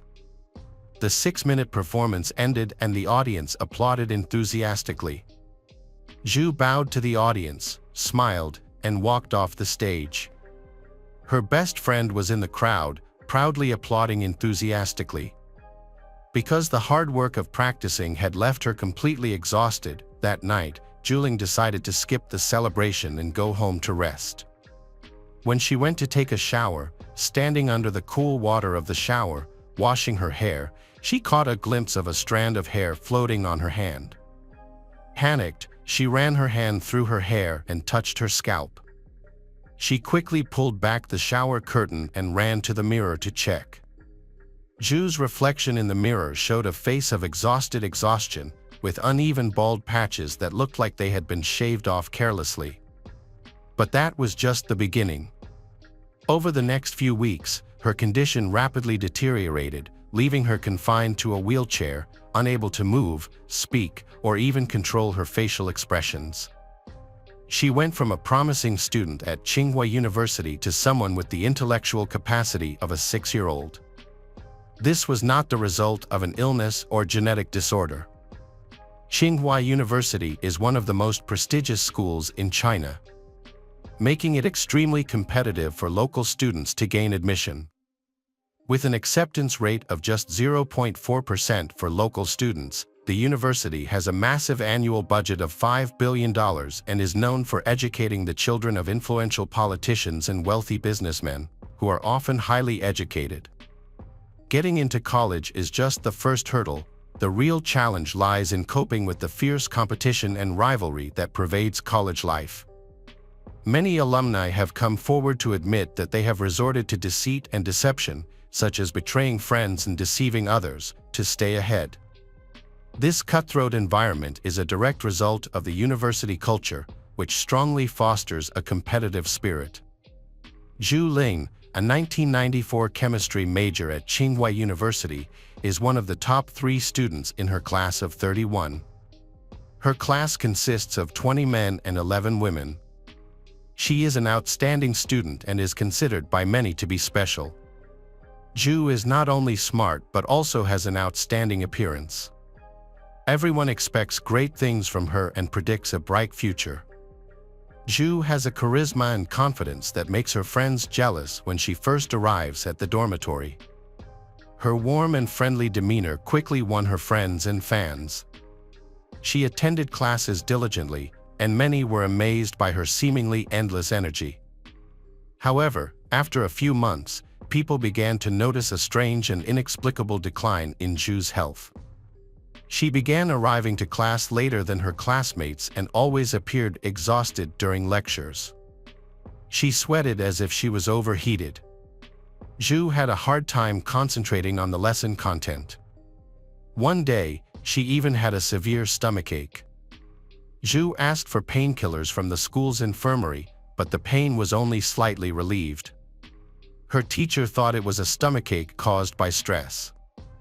Zhu's health began to deteriorate. She began to come to class a little late, and gradually she was absent from classes altogether. Her friends were very worried and decided to visit her at the dormitory, where she lived with 3 other girls. When they arrived, they found Zhu lying on the bed, shaking and moaning in pain. Her black hair was falling out in patches. Her friends were worried and urged her to see a doctor, but Zhu said she was just stressed and would return to class the next day, assuring them that she would be back to normal by the end of the semester. The once healthy Zhu was now almost unrecognizable.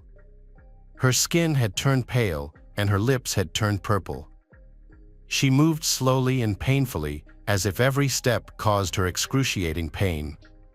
Most of her hair had fallen out, leaving her nearly bald, forcing her to constantly wear something to cover her head. Zhu also suffered from recurring vision problems, resulting in temporary blindness that lasted for hours at a time, adding to her distress. Rumors of Zhu Ling's deteriorating condition quickly spread throughout the school. Many students speculated about the cause of her symptoms, suggesting that she might have cancer, hair loss, or an immune system disorder. However, a more worrying theory emerged among the students, who believed that Zhu's decline was related to stress caused by a disagreement with her close friend Sunny. The conflict began when Zhu missed an important orchestra rehearsal for a difficult piece. Sunny told her instructor that Zhu did not attend because she thought she was too good and believed that others needed to catch up to her level before she could participate. The revelation of Sunny's malicious comments was extremely difficult for Zhu to accept. Beige, a friend from Peking University, and Zhu's high school friends decided to visit her in the hospital, bringing a basket of fruit. However, upon entering the hospital room, Beige was shocked. His first reaction was to run away, not because he was afraid of being infected, but because he was shocked to see his classmate in such a bad condition. He couldn't understand how a 20-year-old girl full of vitality could change so quickly. What kind of disease could take away everything Zhu had worked so hard to build? The medical team was confused by Zhu's condition. Just a few months ago, she was still very healthy, but now she was critically ill, attached to many machines and nasal tubes, barely wearing clothes and almost bald. Her body convulsed, her face was partially paralyzed, and her eyes were wide open, desperately begging for help. Just the slightest touch caused her excruciating pain. Even the thin fabric of the hospital gown was unbearable for her. Seeing the silent cry for help in Zhu's eyes, Beige decided to seek answers, along with Zhu's parents, to try to understand her condition and find a solution. Zhu initially suffered from mild abdominal pain for a month or two before her condition worsened. These pains would come and go unexpectedly, like contractions. The pain became more intense over the next week, forcing her to bend over in pain and often curl up on the ground. As the pain worsened, Zhu's parents said she tried to control the pain by drinking a lot of Chinese herbal tea. However, the tea had no effect and the pain became more and more intense, eventually causing her to pass out. At first, Zhu did not seek medical attention, hoping that her symptoms would subside on their own due to her busy school schedule. But her condition worsened as her vision began to deteriorate. Her vision blurred, then disappeared for hours. Things got worse for Zhu as her hair began to fall out.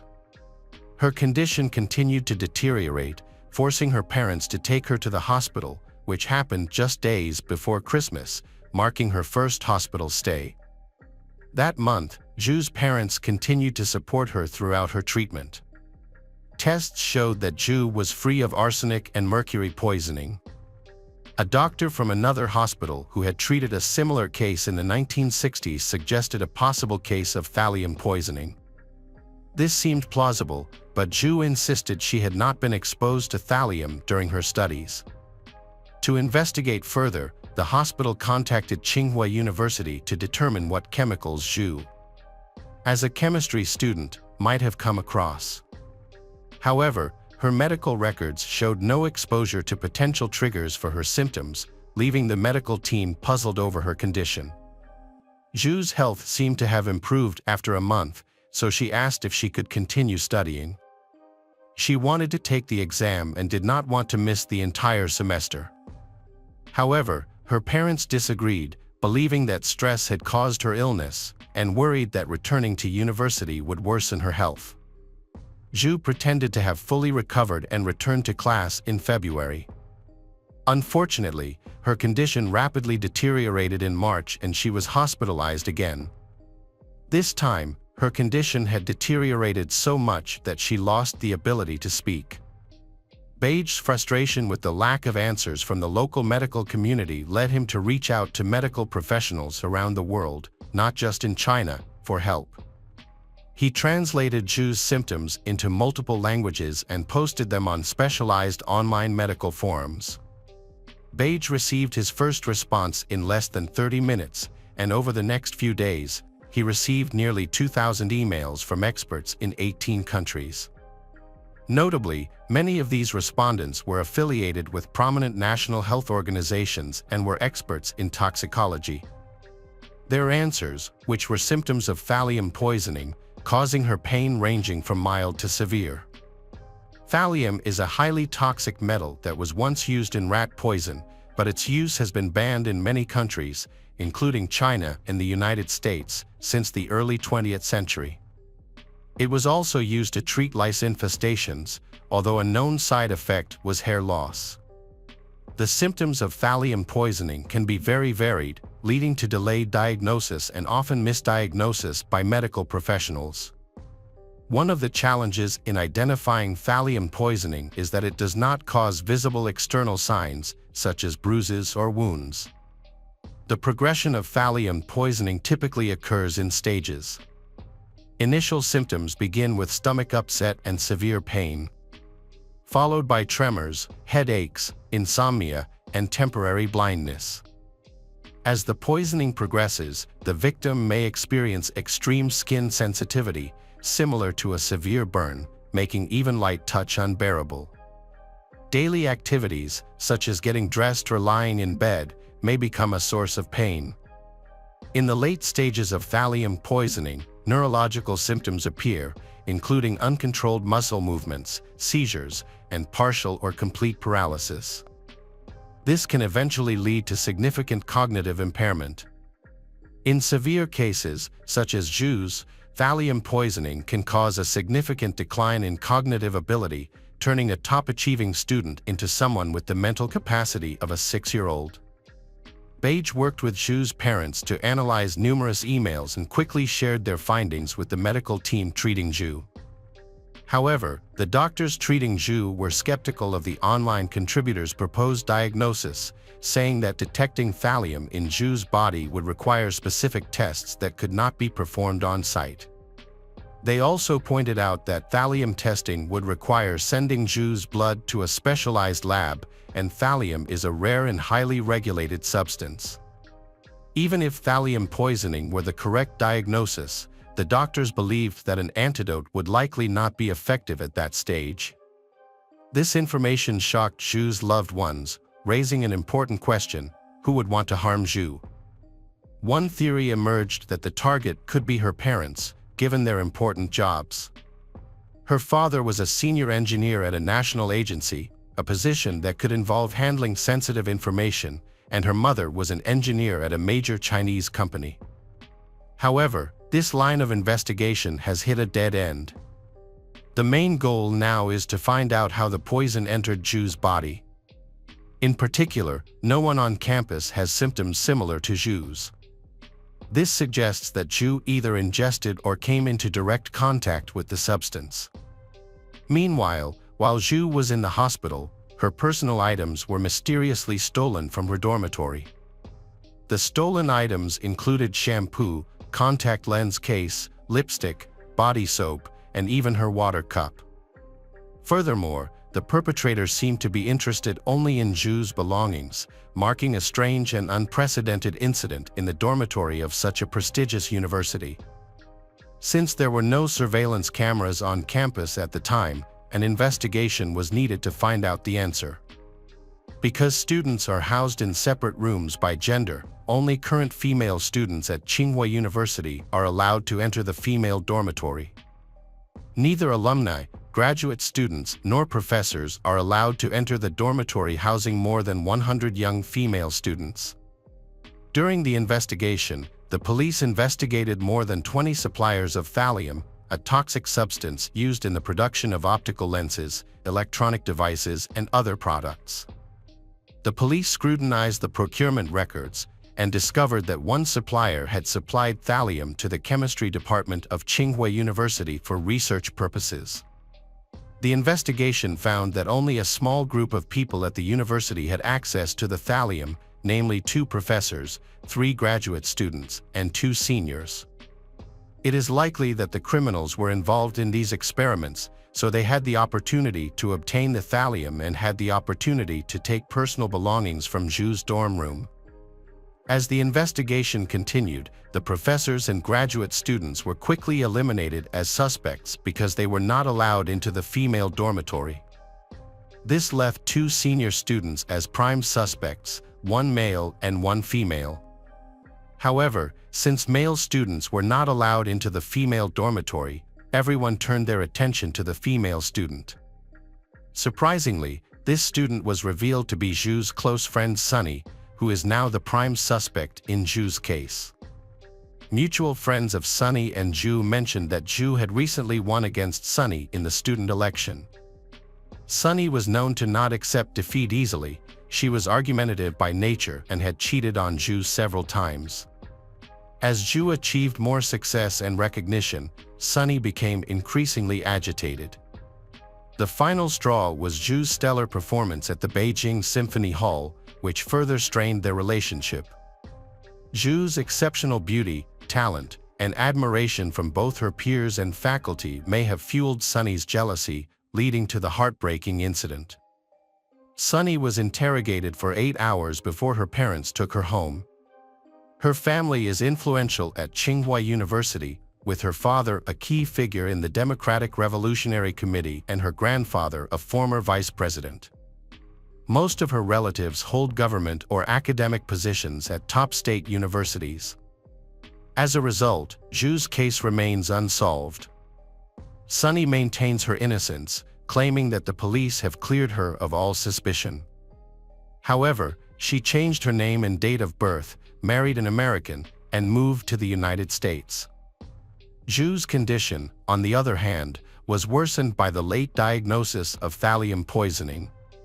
By the time the diagnosis was confirmed, the thallium levels in her body were already alarmingly high, and treatment with the antidote Prussian blue was ineffective. The poisoning left Zhu permanently disabled, with irreversible nerve damage, resulting in the mental capacity of a 6-year-old child. Zhu's family received $14,000 in compensation from the hospital for mishandling her medical records, and the police quietly closed the investigation without informing them. Zhu Ling survived the incident for 50 years, but the perpetrators were never brought to justice. Hello again, true crime fans, we've got another mysterious case to explore. The case of Peter Tobin. Peter Britton Tobin was born on August 27, 1946, in Johnstone, Scotland. He was the youngest of 8 children born to Marjorie and Daniel Tobin. From an early age, Peter displayed an impulsive personality, prompting his parents to send him to boarding school in 1953 when he was only 7 years old. However, this did not work, and he was sent to a reformatory. After completing his time there, he moved to Brighton, England. There, Peter began a relationship with Margaret Mount, a young typist who was attracted to his personality. They married in August 1969, but soon, Peter's ruthless, controlling, and abusive personality manifested itself. Not only that, Peter also became involved in criminal activities. A year later, he was convicted and imprisoned in England for theft and counterfeiting. Margaret decided to divorce him in 1973. Peter then married Sylvia Jeffrey, a 30-year-old local nurse, who was also attracted to his charm. That year, they had their first son, Ian, and a year later, a daughter, Claire, who unfortunately died shortly after birth. Sylvia was devastated by the loss of her child, became a victim of Peter's abuse, and decided to leave in 1976, taking their young son with her. Years later, when he was in his 40s, Peter was ready for a new romantic relationship. This time, he chose Kathy Wilson, a sensitive, naive, and impressionable 16-year-old girl. This made it easy for Peter to start a relationship with Kathy. The two moved in together, and soon after, their son, Daniel, was born. They married in 1989 and moved to Scotland. This was a difficult time for Kathy. Her husband was controlling, preventing her from going out and becoming increasingly violent. Eventually, Kathy bravely decided to run away with her son in the late 1990s. Kathy's departure brought out the worst in Peter. After Kathy left, Peter met a gentle girl named Vicky Hamilton. Vicky was born in Scotland in 1976 and was the second child of Michael and Janet Hamilton. She had 3 siblings, Sharon, Lee, and Lindsay. However, arguments arose between Peter and Vicky and they quickly divorced. Vicky, Lee, and Lindsay lived with their mother and moved to South London. Sharon still lives in Bath, but this did not prevent Vicky and Sharon from maintaining the same close relationship as before. The evening of February 10th was cold and snowy. On a hangout with Sharon, Vicky checked her fare and went over the bus route with Sharon. They hugged goodbye. At the bus stop, while eating a bag of chips, Vicky met Peter. He pulled Vicky into his car, raped her, and then killed her. When Vicky failed to visit her mother's house, and there was no news of her, her family began to search for her. They reported her disappearance to the police. As the police investigated the case, Vicky's image became prominent across Scotland, and the search for her became one of the largest in the country's history. The runaway theory was reinforced on February 21, 1991, when Vicky's purse was found near the main bus station in Edinburgh. It was, in fact, a false clue planted by Peter to throw investigators off track. The attempt was successful, sending the investigation off track. Detectives spent 2 months searching London unsuccessfully. It was then revealed that Vicky's mother had died.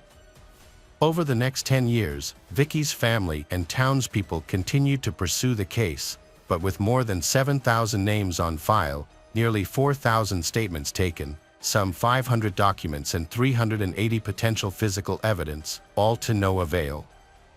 The case was eventually dropped.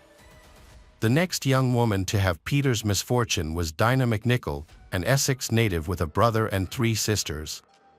Her father was a jazz musician and her mother had died in a car accident many years earlier.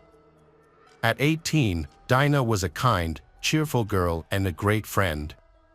She had just graduated from high school and had high hopes for the future. She was torn between taking a year off to travel or going to college, but she was undecided. On the first weekend of August 1991, Dinah attended a music festival in Hampshire. There, she met a boy named David Tremlett. They quickly fell in love. On Sunday, August 4th, they spent the night together in a tent. The next day, Dinah helped him take down the tent and they agreed to each hitchhike home. As they were both tired, Peter showed up and offered to give them a ride. David got out of the car first, and Dinah saved Peter's number before parting ways. Alone with the strange driver, the girl was about to face a real nightmare. On Monday, August 5, 1991, he did the same to her as he had done to Vicky. Dinah's scarf became a crime tool. After the crime, Peter withdrew money from Dinah's account at ATMs in Hampshire and Sussex. When Dinah's family saw the withdrawals from her account, they immediately suspected something was wrong. They knew she had carefully saved every penny and planned to use it for travel or education.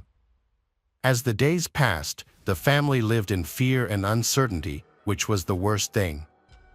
Although no one said it, everyone believed that something terrible had happened. If Dinah were still alive, she would have returned home or called to explain her absence. As for Peter, he left Margate without saying goodbye or explaining anything.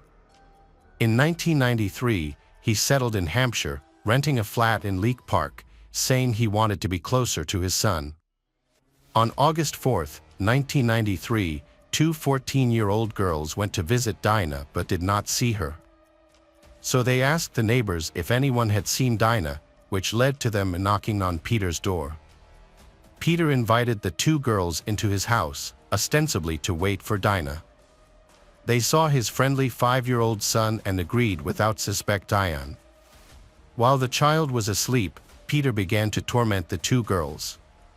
He threatened them with a knife and forced them to drink alcohol, then beat and raped them. One of the girls was seriously injured. Fortunately, the child woke up in time and saved them from the same terrible fate as the 2 previous victims. Peter wanted to hide the truth from his son, so he decided to leave the apartment with the child. Before leaving at around 2 a.m., he turned on the gas stove to complete his monstrous plan. However, the 2 girls were lucky to wake up and escape. They went to the police and reported everything that had happened. After that, Peter returned the child to his mother and joined a sect called the Jesus Fellowship under a false name. But the media published his photo, provided by the police, and his face became widely known. With the help of BBC Crime Watch, Peter was finally arrested after 40 days on the run in Brighton. Peter appeared in court on May 18, 1994 and pleaded guilty to sexual assault and indecent assault on 2 young girls. As a result, he was sentenced to 14 years in prison. However, Peter was released in 2014 at the age of 58 without serving the full sentence. After his release, Peter returned to Scotland with the aim of hiding in the same area to avoid being identified as a sex offender. He evaded capture for a long time until 2006. During this time, Peter used a false name and posed as a homeless person. He sought refuge at St. Patrick's Cathedral in Glasgow. Under the name Peter McLaughlin, Peter approached a charity couple from the church group, Dennis and Katie Curran. Katie still felt uneasy about Peter despite his frail appearance. On the other hand, having been raised Catholic, Peter felt comfortable in the church. He begged there, which helped him gain sympathy from the parishioners. This gave Peter the freedom to move around unnoticed and provided him with an ideal hiding place. Here, Peter met Angelika Kluck, a 23-year-old girl from Poland. She came to Scotland in the summer of 2006 to work and pay for her language lessons. Angelika was living in the rectory of St. Patrick's Church and doing cleaning work. Peter took an immediate liking to Angelika and convinced her to help him with various tasks. On Sunday, September 24, 2006, Angelika helped Peter paint a shed. Some parishioners saw them together. But unexpectedly, Peter attacked Angelika at the back of the chapel. Leica Brown, 47, and her husband, Andrew, 46, were at home when they heard a woman screaming through an open window. Leica described the scream as a short, loud sound, like someone being forcibly restrained. The scream made her nervous and she got up from her chair, but when she got to the window, she couldn't see anything. Hours passed and the parishioners noticed that Angelika was no longer there. That was when Dennis and Katie quickly reported the unusual disappearance to the police. The police immediately began investigating and interviewed every member of the community. During these interviews, it was discovered that the last person anyone saw with Angelika was Peter, albeit under the guise of a homeless. He eventually became the prime suspect and the police came to question him, but found no evidence. The investigation continued. Peter knew that it was only a matter of time before they found the body and traced it back to him, so he fled to London. By this time, Detective David Swindle had joined the investigation and began to suspect that this might not just be a disappearance. Everything they found, as well as the testimonies they gathered, made him think that Angelika was unlikely to be found alive. Finally, on September 29, 2006, authorities discovered the body in the chapel. This news shocked British society, especially because of the location chosen by the perpetrator to hide the body. Looking at the injuries sustained by the girl, Detective David suspected that the perpetrator was not acting for the first time. However, there was more news to come. The DNA found at the crime scene and on the victim's body matched the data in the United Kingdom's National Criminal Intelligence Database. That's when they learned that the man they were looking for was Peter Tobin, whose fingerprints were also found at the crime scene. The first step for the authorities was to publish his photograph in the media. His image was also sent nationwide for distribution and the Scottish police contacted the Metropolitan Police, initiating a search throughout the United Kingdom. Meanwhile, Peter, who was in London, tried to hide in a place where he believed he wouldn't be sought.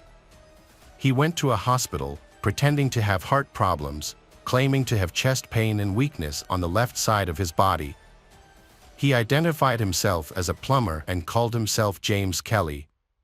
He was examined by Dr. Nick Lasso, who conducted several tests. However, something in his demeanor and behavior made the doctor uncomfortable. Initially, he avoided eye contact, which was unusual for a patient. Then, when the tests didn't reveal any physical reasons for the pain he claimed to be experiencing, the doctor became suspicious.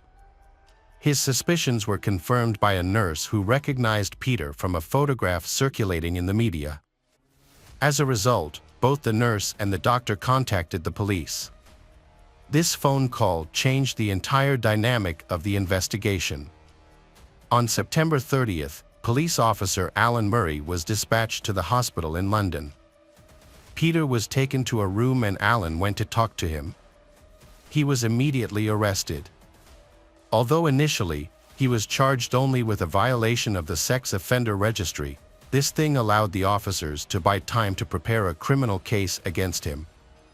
Evidence gathered by the police team led by Detective David led to Peter's trial for the crimes committed against Angelica in late March 2007.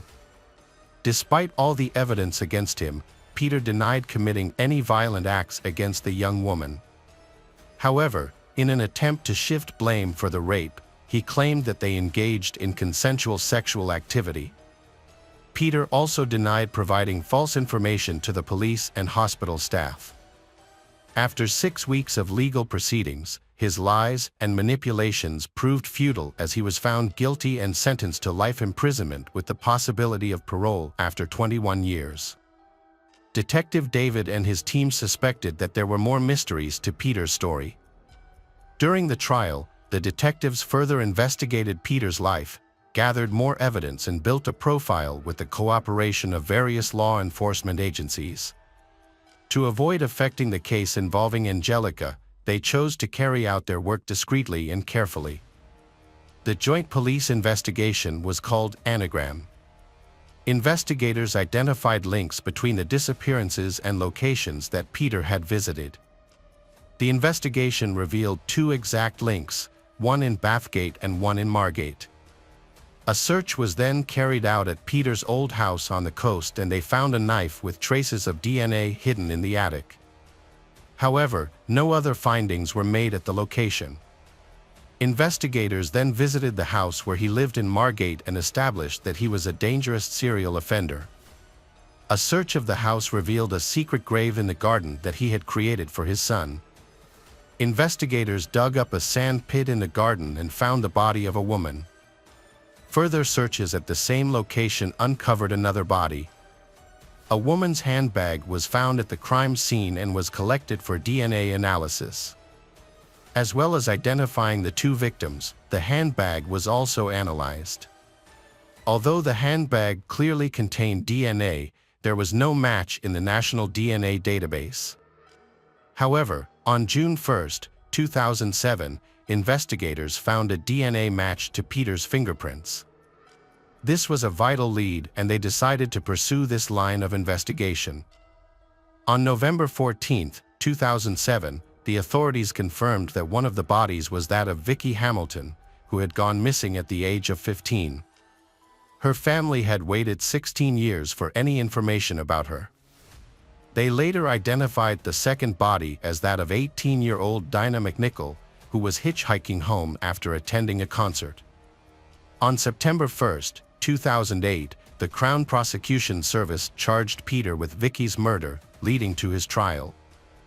When Vicky's father, Michael, saw Peter, he was restrained by the police, as at that point he just wanted Peter to know that he was there to defend his daughter's honor and remember her. Peter faced sentencing after a month of trial on December 2, 2008, when he was convicted of Vicky's murder and sentenced to life in prison. A year later, in December 2009, Dinah's trial took place. On December 16, due to the defense's failure to provide evidence to exonerate his client, the jury found Peter guilty of Dinah's murder. As a result, he was given an additional life sentence. 5 months before his trial, a report on November 22, 2007, stated that Peter Tobin had been attacked by fellow inmates in prison, but he only suffered minor injuries. During the investigation, Peter Tobin also confessed to a total of 11 murders. Peter died in hospital on October 8, 2022.